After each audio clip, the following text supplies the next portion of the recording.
Esto es el laberinto de Minotauro Beca. Y antes de empezar el programa, quería dedicar este programa y mandar un abrazo bien fuerte. Probablemente no sé si lo van a escuchar, pero lo voy a hacer con todo mi cariño y porque me ha llegado al alma. Al equipo de Istocas se nos ha marchado David, también conocido como David Nagan. Ha fallecido, y yo, que soy un seguidor de Istocas desde sus principios, sus primeros programas. David era un experto en todo el mundo de Segunda Guerra Mundial, Unión Soviética, también en otros programas ha estado por ahí, y yo me he quedado de piedra con la noticia de que se nos ha ido. Y realmente para el mundo no solo de Istocast, para el mundo de los amantes de la historia militar, para los amantes del podcast, porque era ya alguien más del mundo podcastil, y realmente te quedas con el corazón de hielo con este tipo de noticias. Así que este programa, que va a tener algo de historia militar, se lo dedicamos a donde quiera que esté al bueno de David. Y a todo el equipo de Istocast le mandamos un abrazo bien fuerte. Y nada, empezamos con el programa de hoy. Pues hoy vamos a hablar de Felipe González. Y diréis, va a hablar del presidente de España, del líder del PSOE en los 80, 90. No, voy a hablar del otro Felipe González. Ha habido un Felipe González con ese mismo nombre y apellido, muy anterior. Y yo creo que para mí, en la historia y por lo que hizo, en una cosa en concreto, probablemente hizo muchas cosas a lo largo de su larga vida, pero por una cosa en concreto creo que probablemente este Felipe González para mí sea más importante que el otro. Pero ahí dejo el dato y ahora lo demostraremos, y vosotros al final, cuando ya cuente la vida y los logros de este personaje, me diréis si es más importante o no. Felipe González Aedo, que nació justo un 13 de mayo de 1714, no es casualidad que está haciendo este programa, se va a publicar un 13 de mayo, la fecha que nació este ilustre personaje. Y es un personaje que en esa época, y ahora lo vemos desde la perspectiva nuestra, pero empezó con 13 años a servir en la Armada. O sea, ahí casi nada. Ha pasado con muchos personajes, Blas de Lezo y otros personajes empezaron muy joven, casi siendo lo que ahora diríamos niños, pero en esa época iban incluso a la guerra. Personas muy jóvenes iban para aprender, para curtirse. Por ejemplo, en el libro de Mulver, de Víctor Correas, hay personajes que son prácticamente niños y dicen, madre mía, qué pena todos los que van a caer aquí en batalla y tal. Los que no caen se curten, pero es eso. Y Felipe González Aero venía de una familia todo de marinos. Su padre era marino, sus hermanos también eran marinos todos. Entonces era una tradición que él siguió ahí. Uno de sus grandes primeros viajes va a ser a La Habana, donde va a viajar, luego va a viajar en otros viajes. Es destinado al navío San Isidro, que también en estas fechas que estoy publicando el podcast va a ser la fiesta de San Isidro aquí en Madrid. Pues en ese navío San Isidro embarcó. Luego fue ascendido a segundo piloto. Fue ascendido bastante joven, o sea, enseguida ya es ascendido a segundo piloto. Participó en diversas misiones de combate.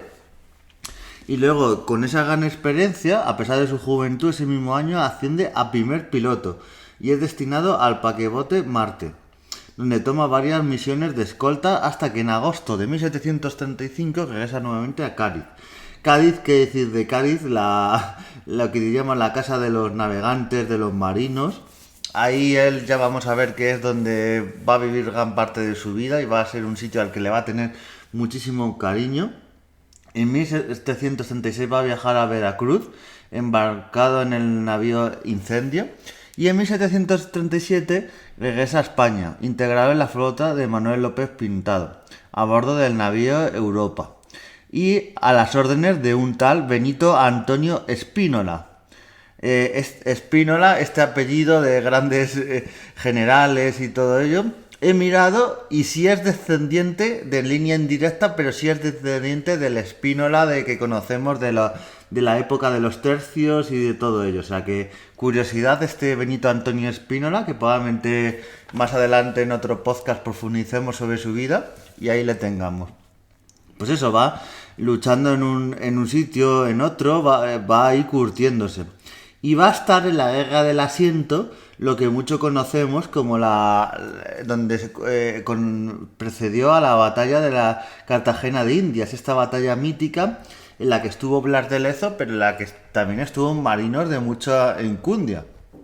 Y este Felipe González Aedo, ahí estuvo el hombre. A Felipe González Aedo se le va a asignar el mando del fuerte de San Pedro, que participó de forma bastante heroica en el rechazo del asalto inglés a este castillo. Recordemos que esta batalla de Cartagena de Indias eran un montón, cientos de barcos ingleses y de soldados y de todo ello, contra apenas 6 barcos españoles y muy poquita gente que había en la ciudad para defenderla. Fue un prodigio y el 23 de marzo es ascendido a Edo alférez de navío por todo lo que demostró en esta batalla, y es lo que digo yo muchas veces. La batalla muchas veces se dice Blas de Lezo la ganó otros generales en otros casos, pero no, ahí están los soldados, los mandos no tan importantes que también hacen su labor y por eso también recibieron sus ascensos. Luego va a ser muy destacado en la labor de perseguir al corso, a estos piratas que había en el océano, y va a ser ascendido al grado de teniente de fragata. Vamos a ver que su carrera va a ser ascenso tras ascenso, y va a estar eso, ascenso tras ascenso con el corso, misiones en Nápoles, o sea, va a estar de un lado a otro este hombre. Y yo creo que fue un poco heredero espiritual más tarde de que se fuera, porque al poco de la batalla de Cartagena de Indias se murió Blas de Lezo, pues era un poco ese gran capitán, y es que su labor ahí estuvo. Y vamos a avanzar a 1770, donde vamos a ir ya al hecho que va a marcar la vida y que le va a hacer famoso, aunque si os miráis eso, la hoja de expediente en el tema naval y marítimo de este hombre, es que ya solo es por eso que en parte he hecho el podcast, pero es que es famoso porque él, junto a otra gente, resulta que es uno de los descubridores de una de las islas más icónicas por fotos y todo, la isla de Pascua, con esas estatuas y con todo lo que tiene alrededor de esa famosa isla de Pascua, que es muy famosa, pero claro, en la historia ha pasado muchas veces que la isla de Pascua sobre todo es conocida por los ingleses, tenemos esa mitología de que la descubrieron los ingleses y todo ello, y no, resulta que la descubrió un español, Felipe González de Aedo, pero es eso, los ingleses escriben la historia y el resto, que ese es el fallo, el resto ahí la tragamos, no ponemos concesiones, no decimos, bueno, pues estará bien esto que dicen los ingleses de que lo descubrieron, no ponemos dudas y así pasa. Y luego a nuestra gente que ha descubierto las cosas y tal, les tratamos de colonizadores, de esclavistas, de tal, pero a los ingleses no les ponemos ni un pero, que es el fallo que yo veo muchas veces, a veces de nuestra historia y de todo ello, que tiramos piedras encima de nuestro propio tejado y luego al resto los ensalzamos, decimos qué bien. Yo he visto, por ejemplo, homenajes a Francis Drake aquí en España, que Francis Drake no dejaba de ser un pirata, pero bueno, yo en Inglaterra lo entiendo, pero aquí en España, que invadió muchas islas de Canarias y de otros sitios, no sé, lo veo un poco raro, pero bueno, son esas cosas que se hacen, porque resulta que Felipe González Aedo estaba en esta lucha contra el corso, en este caso contra piratas holandeses, y estaba nada más y nada menos en el Pacífico ahí, y cazando estos piratas holandeses que le estaban haciendo la vida imposible a la marina española. Recordemos que en esta época todavía en la zona de América, incluso algunas zonas de Filipinas y de por ahí, son zonas españolas, entonces hay mucho comercio y los barcos españoles están defendiendo todo ese comercio y toda esa vida. Recordemos que gracias a esa batalla de Cartagena de Indias que ganamos, se va a mantener unos 50 años la prevalencia de España en toda esa zona, hasta que ya prácticamente se independicen y nos quedemos solo con Cuba y Filipinas. Pero es eso, estaban defendiendo y de repente en esas defensiones y en cazar a esos piratas, pues notaron, esto estoy leyendo las propias crónicas de Felipe González de Aedo, una extraña isla en la que había árboles de piedra. Y claro, así lo vieron, y esta isla caracterizada por un suave relieve de onduladas lomas, pequeñas colinas, que parecía una maqueta. Es que claro, esta isla que hoy en día van muchos turistas, van mucha gente, hay muchísimas fotografías, es algo icónico, ya digo. La isla de Pascua, vamos, da para muchísimos podcasts. Es perteneciente a un sistema volcánico, pues ahí se quedaban maravillados de descubrir esta isla, de todo lo que tenía.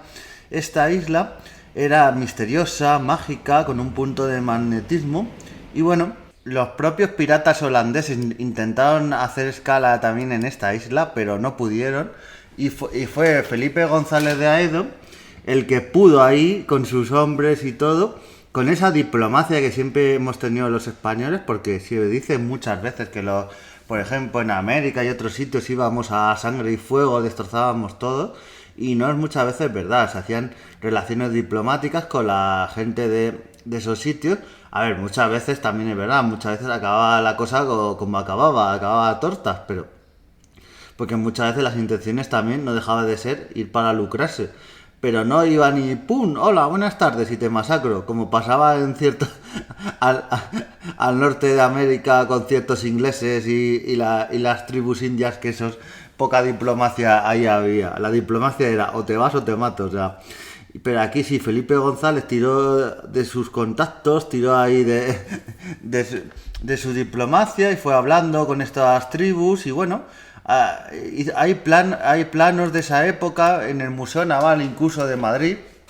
Tenéis planos de la isla de Pascua, que fue renombrada como Isla de San Carlos, porque en esa época ya el rey de España era Carlos III.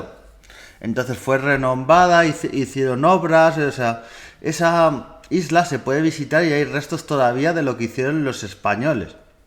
Así que para veáis que los españoles, que aunque luego se fueron, luego los ingleses invadieron esa isla y acabaron ahí prácticamente con todo lo que había de los españoles, pero había mucho legado, muchas relaciones institucionales entre la corona y esa isla de Pascua, y esa anexión de la corona española a esta isla. Luego se acabarían marchando de esta isla, porque ir a esta isla no dejó de ser algo circunstancial, aunque hay muchos mapas, muchos diarios de todo lo que hicieron en esta isla y todas esas relaciones. Ya digo, fue renombrar a la isla como Isla de San Carlos. Pero bueno, luego Felipe González de Aedo volvería a España, ahí estaría al mando de otros barcos, y hasta prácticamente el fin de sus días Felipe González de Aedo seguiría en el mundo de la marina. Ahí se estableció a Cádiz, ya he dicho que Cádiz es un lugar muy anclado, nunca mejor dicho, al mundo marino, y ahí ya en 1802 es donde ya fallecería, ya en Cádiz, ya muy mayor, seguía haciendo labores de llevar barcos, de ayudar a los futuros marinos en la Escuela Marina de Cádiz. O sea, este Felipe González Aedo, que tiene un historial, madre mía, que yo con todo lo que tiene, tanto en batallas como en descubrimientos y su labor diplomática, yo es que lo pondría al lado de nombres como Álvaro de Bazán, Blas de Lezo y otros grandes marinos que tiene España. Y es que es un gran marino que ha pasado un poco desapercibido. Y es eso, lo de la isla de Pascua. Eso, nosotros no le hemos dado importancia, los ingleses dijeron que la descubrieron ellos y ahí se ha quedado. Siempre que hablamos de Isla de Pascua nos acordamos de los ingleses, y no, fue Felipe González de Aedo, cartografió él mismo esta isla, tiene sus diarios y todo, o sea que el que diga, no, es que no hay pruebas, no, hay pruebas, están en el Museo Naval de Madrid, ahí está, en Cádiz también creo que está su testamento donde vital, donde dejó ahí también todo lo que había hecho a lo largo de su vida, así que os dejo este testimonio de Felipe González, el otro Felipe González, que es un personaje, madre mía. Os recomiendo, yo lo he descubierto y tal, voy a leer más libros sobre él. Es lo bueno, yo a veces os traigo aquí al podcast personajes, los descubro, luego investigo más sobre ellos y luego vosotros ahí os dejo para que leáis también sobre esos personajes, investiguéis, vayáis a los lugares donde si podéis, donde ha estado este personaje, porque la historia también es visitar lugares. Estar en Cádiz, en Cartagena de Indias, en la isla de Pascua si podéis, que ya es más difícil, pero si podéis. Bueno, Cartagena de Indias es en Colombia, pero si podéis ir a estos sitios y disfrutar de esta historia y de todo lo que vivió este personaje de leyenda, que si fuese otro país probablemente tuviera serie, película y todo ello. Aquí he podido ver que hay cómics que se hizo en la época de los 60, 70, incluso, luego se dejaron de hacer, pero había cómics sobre personajes históricos de España que ahí están esos cómics, esos tebeos, así que ahí os dejo con este personaje. Nos vemos en siguientes podcasts y adiós.